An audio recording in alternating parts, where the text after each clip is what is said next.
Je m'appelle Samuel Richard Bonneau, je suis chef décorateur du film Vincent doit mourir, qui était sélectionné à la Semaine de la Critique et qui a fait son avant-première hier soir.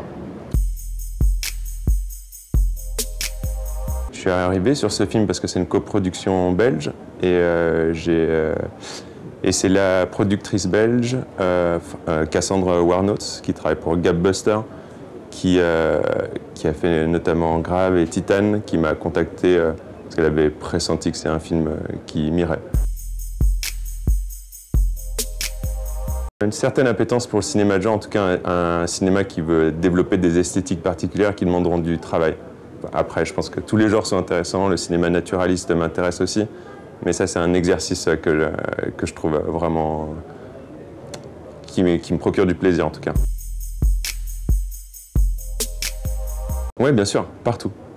Partout, parce que c'est aussi un premier long métrage, que les financements des premiers longs métrages sont parfois pas à la hauteur des ambitions des films, et qu'il faut trouver des solutions qui ne sont pas des compromis sur la qualité.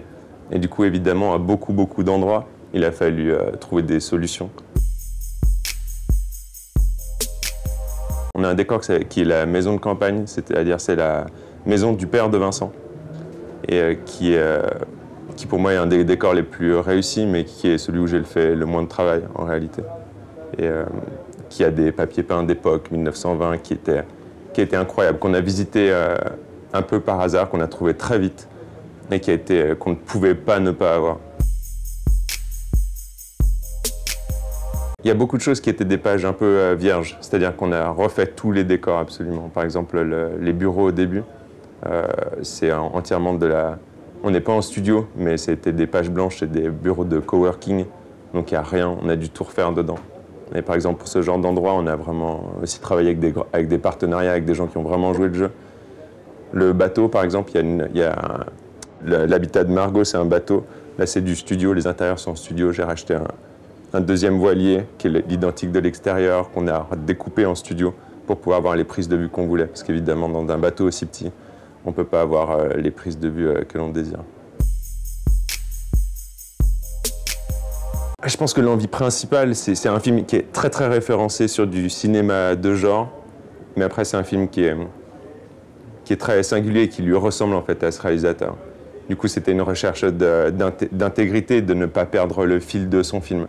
Donc on était toujours dans une recherche esthétique et je trouve que c'est ce qui ressort un peu du film, c'est qu'on n'a pas craché dans la soupe, ça reste un film beau. Tout le monde peut y trouver son compte. C'est un film qui parle de la violence, c'est un film qui est assez politique, c'est un film qui parle des rapports sociaux des gens, comment on se parle aujourd'hui, mais c'est aussi un film. C'est aussi un film de cinéma, c'est aussi un film qui fait attention à comment on le fabrique.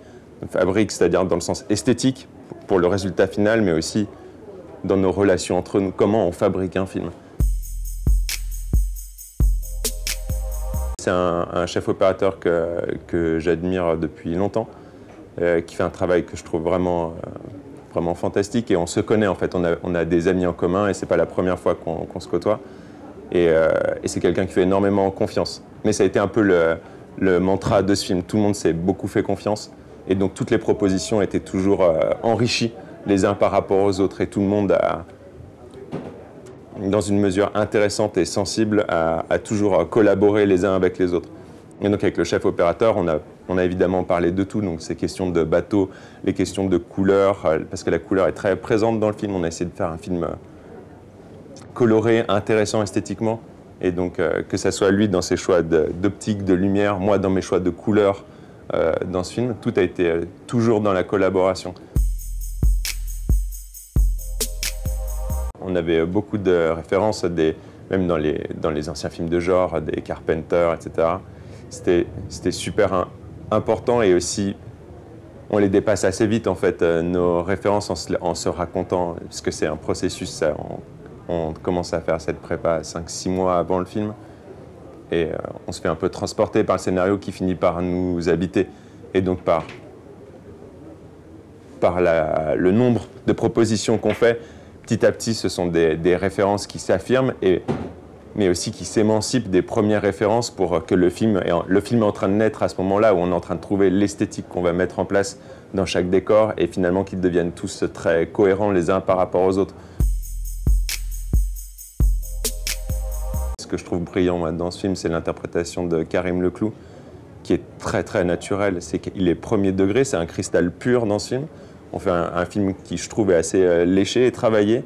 Et Karim Leclou, lui, a un jeu très pur, très naturaliste, et qui est très surprenant par contraste. Et lui, je trouve, amène justement ce décalage-là par rapport à ce qu'on est en train de faire.